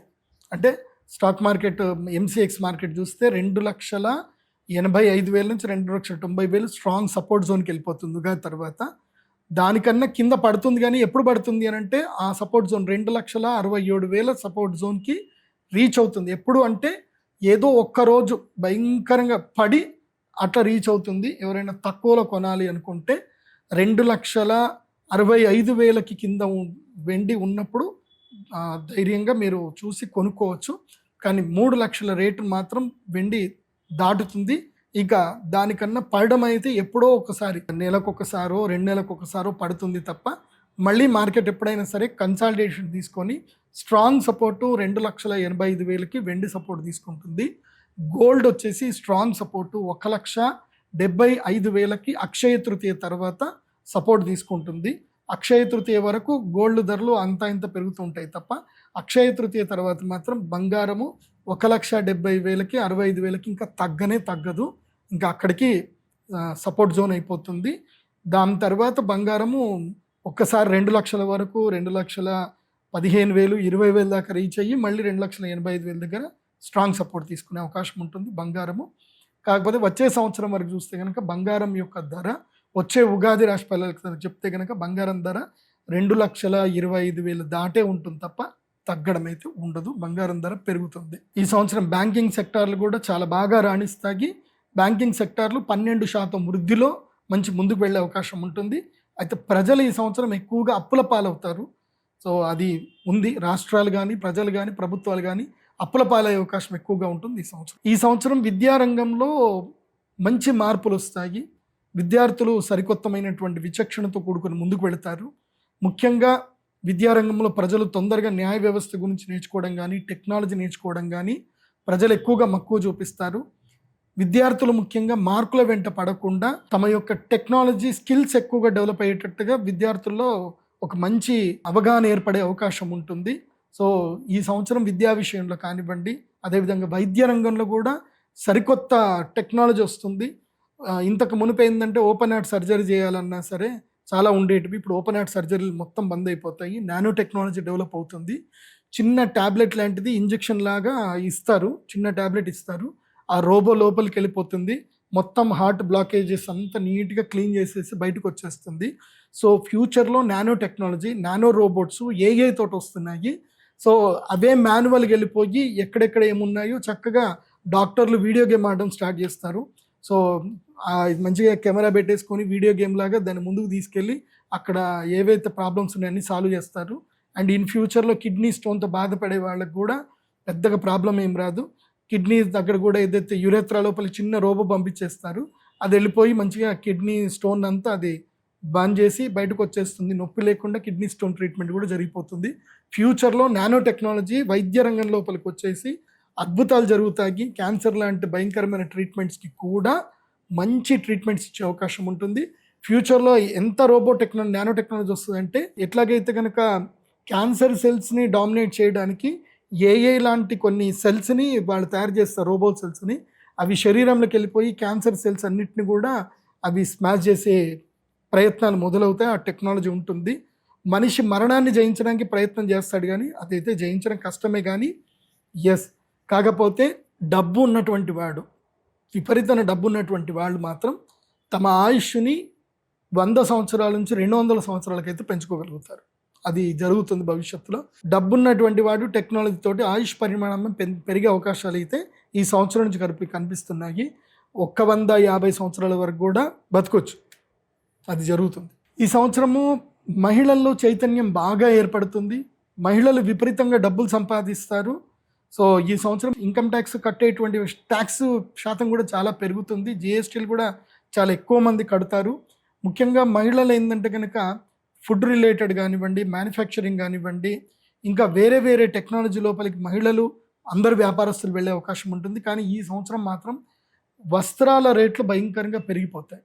ఇప్పుడున్నట్టు కాదు. ఇంకా ఈ సంవత్సరం పట్టు చీరలు కొనాలంటే ఇంకా ఈఎంఐలో పట్టు చీరలు అమ్మబడును అని మాత్రం ఉంటాయి. సో ఆ రేంజ్ లోపలికి చీరల రేట్లు వెళ్ళిపోయే అవకాశం ఉంటుంది. అంటే ఖరీదైన పట్టు చీరలు ₹1,00,000 పైన వెళ్ళిపోతాయి. సో ఒకప్పుడు ఈ సంవత్సరము 30,000 40,000 దొరికిన పట్టు చీర ఇప్పుడు మాత్రం అంటే 2025కి 26 కనుక చూస్తే 15 నుంచి 20% బట్టల రేట్లు పెరిగిపోతాయి. చిన్నపిల్లల బట్టలు కొందామంటే ఇంకా క్రెడిట్ కార్డ్ తోటి ఈఎంఐలు కట్టాల్సిన పరిస్థితి అయితే ఏర్పడుతుంది. ఇప్పటి నుంచి బట్టల రేట్లు అయితే బాగా పెరిగిపోతాయి. సో తప్పదు. ఈ సంవత్సరము వస్త్రాల రేట్లు పెరుగుతాయి, కానీ వస్త్ర వ్యాపారం చేసేటువంటి వాళ్ళకైతే లాభదాయకంగా ఉంటుంది. సో ప్రజలు ఆఫర్ల కోసం చూస్తూ ఉంటారు. ఇదైతే పరిస్థితులు ఈ సంవత్సరం ఉంటుంది. ముఖ్యంగా స్త్రీల బట్టల విషయంలో ఎందుకోసమంటే నేను డైరెక్ట్గా కూడా చూస్తున్నాను. నా దగ్గర చాలామంది నా శిష్యులు ఉన్నారు. స్త్రీలకి వాళ్ళ యొక్క వస్త్రాలు కుట్టడానికి పురుషులకైతే ఒక షర్ట్ కొనుక్కుందానంటే ₹200 ఒక షర్ట్ వచ్చేస్తుంది. కానీ స్త్రీలకు అట్లా కాదు. వాళ్ళకి ఏదైనా వస్త్రాలు కుట్టించుకోవాలంటే ఒక్కదానికి మినిమం ₹700 పడుతుంది అని అంటే భవిష్యత్తులో స్త్రీలు వస్త్ర రంగంలోకి వెళితే కనుక వాళ్ళకి మంచి లాభదాయకంగా ఉంటుంది. మంచి డబ్బులు సంపాదించుకుంటారు. ఈ సంవత్సరం బాగుంది ఆ విషయంలో మాత్రం. ఈ సంవత్సరము గురుగ్రహ సంచారం బాగా మనం తెలుసుకుందాం. గురుగ్రహము జూన్ 1వ తారీఖు వరకు, అంటే 1-3 అనుకోండి, అప్పటి వరకు ఏంటంటే గురుగ్రహ సంచారము మిథున రాశిలో సంచరిస్తున్నాడు.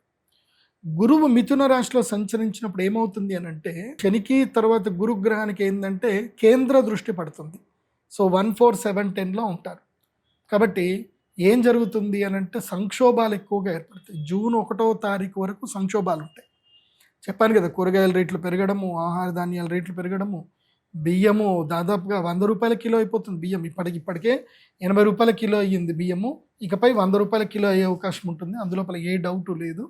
సో నూనెల ధాన్యాలు అన్ని రేట్లు పెరిగిపోతాయి గురుగ్రహము ఉండేంత వరకు, మిథున రాశిలో ఉన్నది. జూన్ 1వ తారీఖు నుంచి 31 అక్టోబర్ 2026 వరకు గురుడు కర్కాటక రాశి లోపల సంచరిస్తాడు. ఇదండి అద్భుతమైన సమయం. గురుడు తన ఉచ్చ స్థానం లోపలికి వెళ్ళగానే ప్రజలందరినీ ధనవంతుల్ని చేస్తాడు, శ్రీమంతుల్ని చేస్తాడు. బ్యాంకింగ్ స్టాక్లు ఇలా పెరిగిపోతాయి. అన్నీ నిఫ్టీ గిఫ్టీ అన్నీ పెరుగుతూ ఉంటాయి. స్టాక్ మొత్తం బుల్ మార్కెట్ ఉంటుంది. కర్కాటక రాశి లోపల గురువు అంటర్ పెట్టగానే బుల్ మార్కెట్ ఉంటుంది. బంగారం 2,10,000 వెళ్ళిపోతుంది. చూడండి, ఈ సంవత్సరం దసరా మీరు దీపావళి బంగారం కొనుక్కుందామని అనుకుంటే దీపావళికి బంగారం పక్కా చెప్తున్నా, రాసి పెట్టుకోండి, 1,95,000 వరకు పక్కా రీచ్ అవుతుంది. ఇందులో డౌట్ లేదు బంగారం దీపావళి కొనేసరికి. కాబట్టి ఇప్పుడే కొనుక్కోండి బంగారము.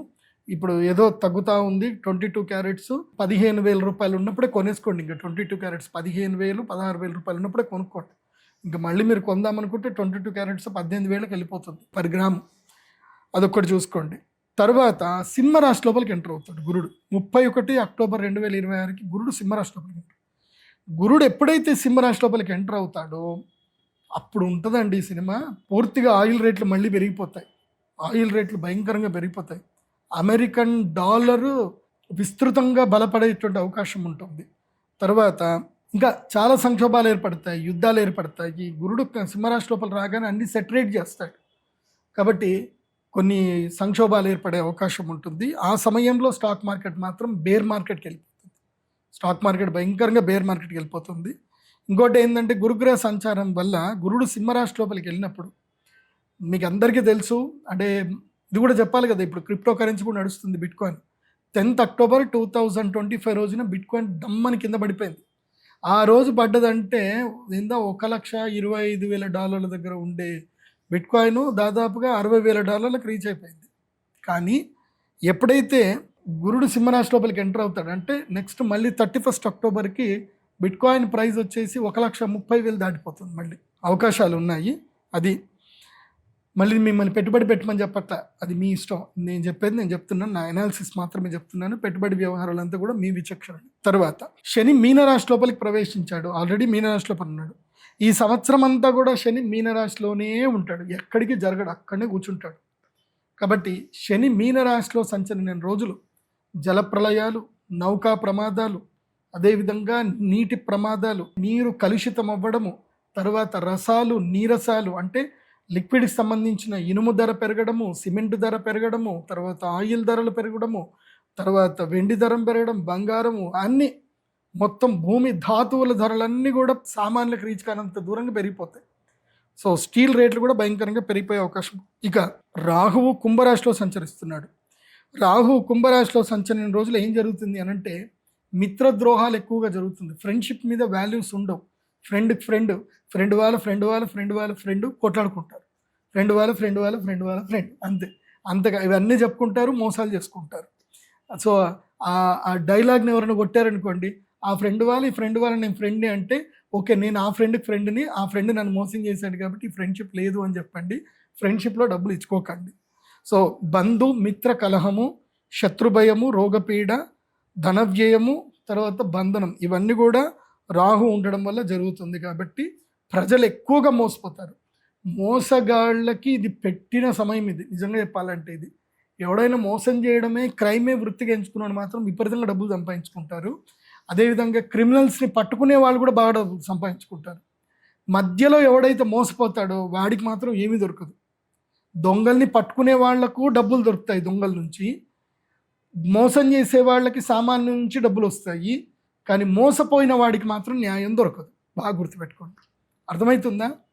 సో వాళ్ళిద్దరు బాగుంటారు, మధ్యలో మీరే నష్టపోయేది. కాబట్టి అత్యాశ పడకండి. తర్వాత కేతువు సింహరాశిలో సంచరిన రోజులు విద్యార్థులకు మంచి గుర్తింపు వస్తుంది. కేతువు ఏంటంటే సింహరాశిలో వెళ్ళగానే ఏంటంటే రీసెర్చ్లో డెవలప్మెంట్స్ బాగా పెరుగుతాయి. సో నానో టెక్నాలజీ పెరుగుతుంది. ఇందాక చెప్పాను కదా, డ్రోన్ టెక్నాలజీ పెరుగుతుంది. చాలామంది డ్రోన్స్ వాడతారు. సో వ్యవసాయం లోపలికైతే మంచిగా టెక్నాలజీ మంచి ఇంప్రూవ్మెంట్ వస్తుంది. అదేవిధంగా వైద్య రంగంలో కూడా టెక్నాలజీ మంచి ఇంప్రూవ్మెంట్స్ వస్తాయి. ఇది గ్రహ సంచారం బట్టి. ఎందుకోసం అంటే ఈ 4 గ్రహాలు ప్రధాన సంచారం. సూర్యుడు, శుక్రుడు, గురుడు, బుధుడు వీళ్ళు మారుతూనే ఉంటారు. చంద్రుడు రోజు మారుతూ ఉంటాడు. ఇక ఈ సంవత్సరము వాస్తు కర్తరి అంటే ఎప్పుడెప్పుడు ఇల్లు కట్టకూడదు అనేటువంటి టైం ఒకటి ఉంటుంది. ఆ టైం చెప్తాను, నోట్ చేసుకోండి. ఈ సంవత్సరము వైశాఖ మాసంలోను అదేవిధంగా అధిక జ్యేష్ఠ మాసంలోనూ ఇల్లు కట్టడానికి పనికిరాదు. ఆ టైంలో హాలిడే, అంటే ఇంజనీర్స్ అందరూ కూడా హాలిడే తీసుకోవాలి. అప్పుడు కన్స్ట్రక్షన్స్ ఏవి చేయకూడదు. చేస్తే వాళ్ళకి అరిష్టం జరిగే అవకాశం ఉంటుంది. అవి డేట్లు చెప్తాను, నోట్ చేసుకోండి. 4th మే 2026 నుంచి 28th మే 2026 వరకు, అంటే అక్షయ తృతీయ తర్వాత మే నెలల్లో వైశాఖ మాస కృష్ణపక్ష తృతీయ నుంచి అదేవిధంగా అధిక జ్యేష్ఠ మాస శుక్లపక్ష ద్వాదశి వరకు కర్తరి త్యాగము. అంటే కర్తరి అంటే ఏ పనులు చేయకూడదు. ముఖ్యంగా విశ్వకర్మలు వాళ్ళ పని త్యాగం చేయాలి అని అంటారు. అప్పుడు వాళ్ళు రెస్ట్ తీసుకోవాలి. విశ్వకర్మలు రెస్ట్ తీసుకోవాల్సిన టైము 4 మే నుంచి 28 మే వరకు బాగలేదు. తర్వాత విశాఖ కర్తరి ఒకటి వస్తుంది. అది ఎప్పుడు అంటే ఆశ్వయుజ మాసంలో వచ్చేటువంటి అవకాశం ఉంటుంది. ఇది 6 నవంబర్ 2026 నుంచి 19 నవంబర్ 2026 వరకు మళ్ళీ కర్తరి త్యాగం ఉంటుంది. అంటే ఆ టైంలో కనుక కర్తరి ప్రవేశం అవుతుంది కాబట్టి 6th నవంబర్ 2026 నుంచి 19 నవంబర్ 2026 వరకు 19th నవంబర్ వరకు కర్తరి ఉంటుంది. కాబట్టి అప్పుడు కూడా ఇల్లు కట్టడానికి పనికిరాదు. కొంతమంది గృహప్రవేశాలు కూడా చేయొద్దని అంటారు. బట్ మీ దగ్గరలో ఉండేటువంటి శాస్త్ర పండితుల్ని సంప్రదించి గృహప్రవేశాలు ఏమైనా కావాలి అని అంటే చేసుకోవచ్చు. ఇక ఈ సంవత్సరం పెళ్లి ముహూర్తాల విషయంలోకి వస్తే ఈ సంవత్సరం కొంచెం మనకి లక్ మంచి టైం అని చెప్పాలి. ఎందుకోసం అంటే ఈ సంవత్సరము మంచి మాసములో మూఢాలు ఏమి రాలేదు. ముఖ్యంగా గురుమౌఢ్యమి చాలా పెద్దగా వచ్చేది గురుమౌఢ్యమే ఉంటుంది. ఆ గురుమౌఢ్యమే అయితే కనుక ఈ సంవత్సరము ఆషాఢ మాసంలోనే వచ్చింది కాబట్టి ఈ సంవత్సరము పెళ్ళి పురోహితులకు కానీ, బాజాబచింద్రులకు కానీ, వంటలు చేసే వాళ్ళకి కానీ, డెకరేషన్ల వాళ్ళకి కానీ బిజినెస్ ఎక్కడ లాస్ లేదు. అన్ సీజన్ ఏదైతే ఉందో ఆ టైంలోనే గురుమౌఢ్యం వచ్చింది కాబట్టి కంగారేం లేదు. ఈ సంవత్సరం గురుమౌఢ్యమి 14 జూలై 2026 జ్యేష్ఠ అమావాస్య రోజు వస్తుంది. తర్వాత అధిక జ్యేష్ఠ మాసం ఎట్లా స్టార్ట్ అవుతుంది కాబట్టి అప్పుడు 14 జూలై 2026 నుంచి 13 ఆగస్టు 2026 వరకు, అంటే శ్రావణ శుక్ల ప్రతిపద, అంటే ఆల్మోస్ట్ అధిక జ్యేష్ఠ మాసము తర్వాత ఆషాఢ మాసం అంతా కూడా పోయి ఇక ఈ సంవత్సరము ఏ టెన్షన్ లేకుండా మౌఢ్యం వెళ్ళిపోతుంది. కాబట్టి మూఢం ఈసారి ఆషాఢ మాసంలోనే వస్తుంది కాబట్టి ఏ టెన్షన్ లేదు. ఇప్పుడు మళ్ళీ చెప్తున్నాను, డేట్ నోట్ చేసుకోండి. 14 జూలై 2026 నుంచి 13 ఆగస్టు 2026 వరకు గురుమౌఢ్యమి. ఇక శ్రావణ మాసంలో పెళ్ళిళ్ళు ఉంటాయి. తర్వాత మళ్ళీ శుక్రమౌఢ్యం ఒకటి వస్తుంది. అది 10 రోజులు వస్తుంది. మెయిన్గా దసరా అయిపోయిన తర్వాత వస్తుంది. దసరా టైంలో వస్తుంది. 19 అక్టోబర్ 2026లో ఆశ్వయుజ శుక్ల అష్టమి. సో 19 అక్టోబర్ అంటే దసరాకి 2 రోజుల ముందు దుర్గాష్టమి రోజు శుక్రమౌఢ్యం మొదలవుతుంది. కాబట్టి దుర్గాష్టమి నుంచి మొదలయ్యి 29th అక్టోబర్ 2026 వరకు, అంటే కృష్ణపక్ష ఆశ్వయుజ కృష్ణపక్ష చతుర్థి వరకు, అంటే సంకష్టహర చతుర్థి వరకు మాత్రమే ఉంది. కాబట్టి ఈ మధ్యలోనే అమ్మవారి యొక్క నవరాత్రులు అయిపోతాయి, మనకి కోజాగిరి పౌర్ణమి అయిపోతుంది. కాబట్టి జస్ట్ ఒక 10 రోజులు మాత్రమే ఈ శుక్రమౌఢ్యం ఉంది. అప్పుడు ఎట్లా పెళ్లి ముహూర్తాలు ఏమీ లేవు కాబట్టి అందరికీ మంచిదే. ఆ తర్వాత పెళ్లి ముహూర్తాలు మొత్తం ఈ సంవత్సరం అంతా గట్టిగా పెళ్లి ముహూర్తాలని, ఈ సంవత్సరం ముహూర్తాలు అన్నీ ఉన్నాయి. ఈ సంవత్సరము చైత్రమాసము, వైశాఖ మాసము, అదేవిధంగా జ్యేష్ఠ మాసములు, అధిక జ్యేష్ఠ మాసం వచ్చింది కాబట్టి అది తీసేసి నిజ జ్యేష్ఠ మాసంలోనూ పెళ్లి చేసుకోవచ్చు. ఇంటికి పెద్దవాళ్ళు మాత్రం పెళ్లి చేసుకోవడానికి పనికిరాదు. అంటే జ్యేష్ఠ మాసము, జ్యేష్ఠపుత్రుడు, జ్యేష్ఠపుత్రిక లేదా జ్యేష్ఠ నక్షత్రుని పుట్టినటువంటి వాడు, జ్యేష్ఠపుత్రుడు, జ్యేష్ఠపుత్రిక, జ్యేష్ఠ మాసం, ఇవి కాంబినేషన్ కుదరదు. ఒక్క జ్యేష్ఠ పిల్లవాడు ఒక్కోడే ఉండి జ్యేష్ఠ మాసంలో పెళ్లి చేసుకొని పెళ్లి కూతురు చిన్నపిల్లదైనా పెళ్లి కొడుకు చిన్నపిల్లవాడైనా పర్వాలేదు చేసుకోవచ్చు. త్రిజ్యేష్ఠ కలవకుండా చూసుకోండి. ఆ తర్వాత శ్రావణ మాసంలో పెళ్ళిళ్ళు ఉన్నాయి. ఆశ్వయుజ మాసంలో కృష్ణపక్షంలోను శుక్లపక్షంలో కొన్ని రోజులు, కృష్ణపక్షంలో కొన్ని రోజులు పెళ్లి ముహూర్తాలని. తర్వాత కార్తీక మాసంలోనూ పెళ్ళిళ్ళు ఉన్నాయి. చాలామంది కొంతమంది కార్తీక మాసంలో పెళ్లి చేసుకోరు కొన్ని సాంప్రదాయంలో. సో కార్తీక మాసంలో పెళ్ళి ఉన్నాయి. మార్గశీర్ష మాసంలో అయితే 100% అందరూ పెళ్లి చేసుకుంటారు. తర్వాత మాఘమాసం పెళ్ళిళ్ళు ఉన్నాయి, పాల్గొన మాసంలోనూ పెళ్ళిళ్ళు ఉన్నాయి. కాబట్టి ఏ టెన్షన్ లేదు. ఇక ఈ సంవత్సరం పుష్కరాలు. ఈ సంవత్సరం పుష్కరాల విషయానికి వస్తే జూన్ 1వ తారీఖు రోజున గురుడు కర్కాటక రాశిలో ప్రవేశిస్తున్నాడు. కాబట్టి ఎప్పుడైతే గురుడు కర్కాటక రాశిలో ప్రవేశిస్తాడో అప్పుడు యమునా నదికి పుష్కరాలు వస్తాయి. కాబట్టి జూన్ 1వ తారీఖు నుంచి, అంటే జూన్ 2 అనుకోండి, జూన్ 2వ తారీఖు నుంచి మొదలు జూన్ 12వ తారీఖు వరకు 10 రోజుల పాటు యమునా నది పుష్కరాలు ఉంటాయి. ఇది చాలా కీలకమైనది. అందరు కూడా నార్త్ ఇండియాలో అందరూ జమునా అంటారు, జమునా పుష్కరాలు అంటారు. అక్కడ యమునా నదిని జమునా అంటారు. సో నార్త్ ఇండియాలో ఢిల్లీ దగ్గర యమునా నది ఉంటుంది.